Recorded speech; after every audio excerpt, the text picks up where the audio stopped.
Ora viva, espero que todo mundo esteja bem. Eu venho aqui, dado aos últimos acontecimentos, falo mais portanto, da manifestação que deveria ter acontecido ontem pela morte do Azagaia. Antes, porque tenho estado a acompanhar alguns debates, algumas pessoas questionam por que a manifestação pela morte do Azagaia. Eu diria, primeiro, porque é um direito que as pessoas têm a manifestarem-se perante qualquer facto que entendam que seja relevante para a sociedade. Logo, o Azagaia é ou não é importante? É, sim, senhora. É, será e foi. O Azagaia é importante. É verdade que está no direito de qualquer pessoa ter uma opinião contrária. Mas a questão até pode ser, portanto, será que tem relevância para esta pessoa? Okay. Esta pessoa não concorda que a morte do Azagaia tenha que ter, portanto, ser levada a cabo uma manifestação. Tudo bem. É uma opinião. Agora, a lei permite que as pessoas manifestem-se diante deste facto? Sim, permite. Não é proibido. E se não é proibido, então por que questionar? Por quê? Eu poderia perguntar, por que fazer-se um espetáculo? Alusivo, por exemplo, à comemoração de uma data festiva aqui do nosso país. Já passou, mas é permitido. As pessoas manifestam-se porque não têm salário, porque ganhou-se uma eleição, porque não estão satisfeitos, por exemplo, com uma situação concreta, um trabalho, sei lá. Então, este questionamento eu não vejo com bons olhos. Por que manifestarem-se pela morte do Azagaia? Porque as pessoas têm esse direito, antes de qualquer coisa. Mas também estão a exaltar aquilo que o Azagaia defendia. A expressão povo no poder não podemos assumir como da autoria do Azagaia, mas podemos assumir como uma expressão, vamos dizer, do povo e para o povo. Há uma expressão que foi muito usada: o povo é o meu patrão. Essa expressão nós respeitamos. Estamos a assumir que o nosso dirigente máximo reconhece que a soberania reside no povo. Por quê? O que é um Estado sem povo? É isto que nós temos que refletir. Então, povo no poder significa que aquele dirigente máximo representa os anseios de todo o povo. Ou seja, de todos.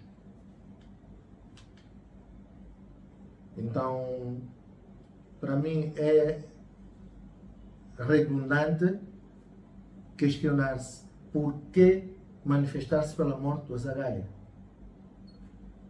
Este facto, morte, tem relevância justamente por ser morte. Enquanto este indivíduo esteve vivo, ele defendia aquilo que era o seu ideal sozinho. Algumas pessoas acompanharam, faziam do ideal do Azagaia a sua causa. Outras pessoas assistiam à distância e se calhar até eram solidários àquela causa. Mas hoje esta pessoa já não está em condições de defender aquilo que era a sua causa. Então, todos os simpatizantes hoje vêm, por causa deste facto que é a morte, dizer: nós vamos exaltar aquilo que era a sua causa. Nós vamos continuar com o seu legado. O objetivo daquela manifestação era o reconhecimento de tudo quanto o Azaleia defendeu em vida e também uma forma de mostrar que há continuadores daquela causa. Uma causa nobre, uma causa que é digna de quem tem o espírito de cidadania.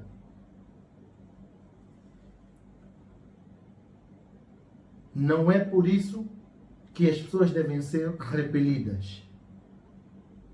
Porquanto que as pessoas estão dentro daquilo que lhes assiste enquanto pessoas neste país. Ou seja, a Constituição permite que as pessoas possam sair à rua e manifestar-se em defesa de alguma causa.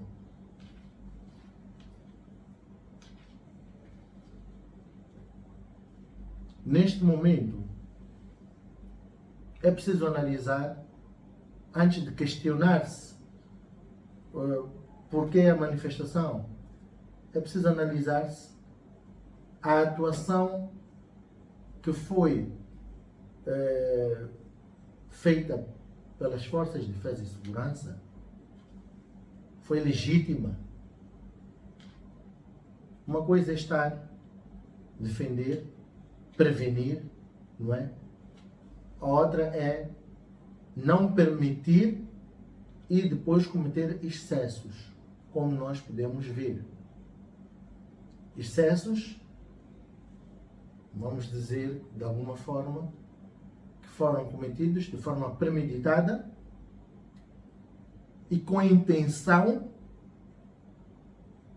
de exatamente intimidar os demais. Ou seja, pegarem no indivíduo, baterem, dizer que este está de servir de exemplo para os outros. Vamos lá dizer, há pessoas que nunca levaram porrada na vida. Mas também não se pode conceber ou aceitar que um indivíduo com aquela idade seja chicoteado, seja torturado, como nós vimos. Ninguém gera um ser humano para passar por aquela situação. Aquela gente que aparece a chamboquear o indivíduo que estava imobilizado, que não tinha como se defender, ele não ia permitir que fizessem aquilo ao seu filho, a ele mesmo, ao seu irmão, ao seu pai, ao seu tio, ao seu avô, a quem quer que seja que fosse da relação deles. Então nós temos de ter empatia por outras pessoas. Nós temos que olhar e pensar, se eu fizer isto, não é? Também posso ser feito. É isto que nós temos que olhar.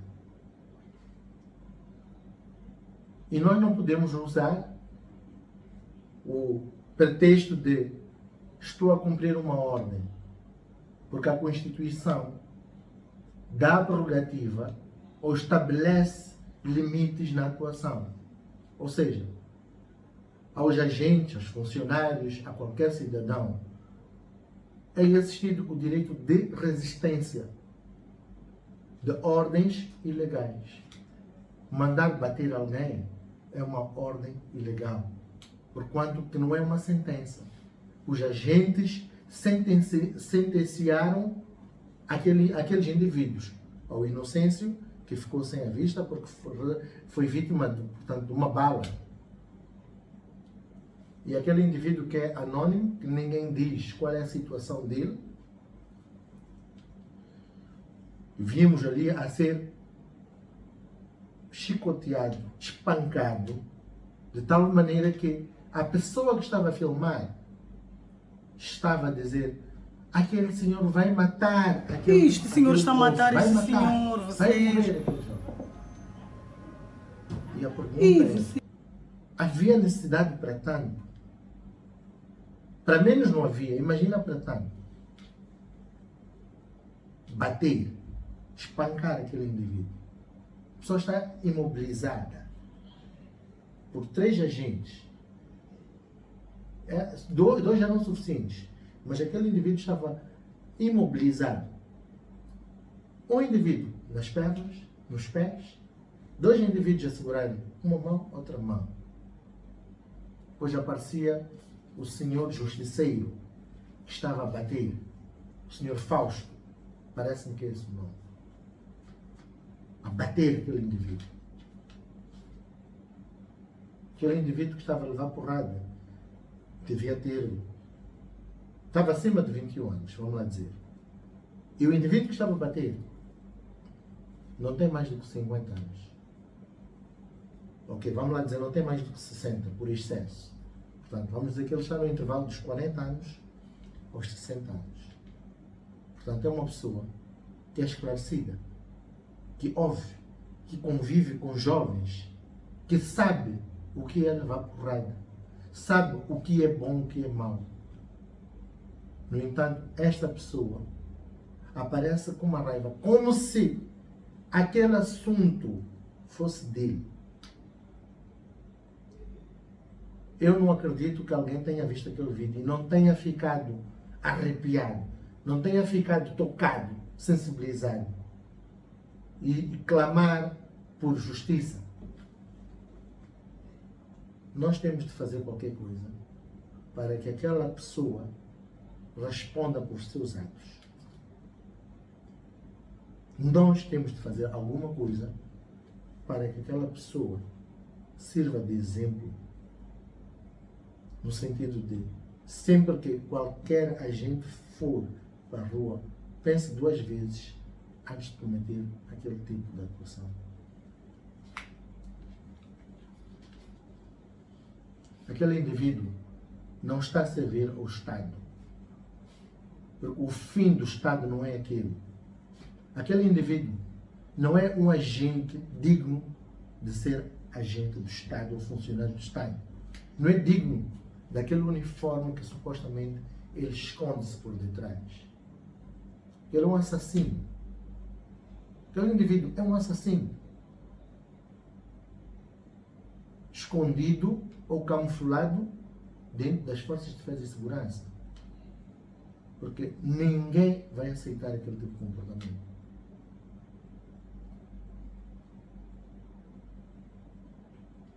Nós esperamos que faça-se alguma coisa. Aquele senhor tem de ser, portanto, colocado, aparecer publicamente, a pedir desculpas. Aquele indivíduo tem de ser afastado da corporação. Aquele indivíduo tem que sentir o braço do Estado que defende este povo. Nós apelamos para que aquele indivíduo apareça, explique aqueles nervos que ele mostra ter são do quê? Conhece aquele indivíduo de onde? Aquele indivíduo representa algum tipo de perigo para a sociedade? O que aquele indivíduo fez que mereceu levar tanta porrada? É isso que nós queremos que ele explique. Por que os outros agentes não fizeram aquilo que eles estavam a fazer? Não vimos outros agentes a fazer, imobilizado. Mas ele não. Ele apareceu a espancar, a espancar. Portanto, aquilo é um modo de vida dele. Que a família dele possa ver quem ele é de verdade. Porque aquilo foi profundo. Aquilo foi profundo.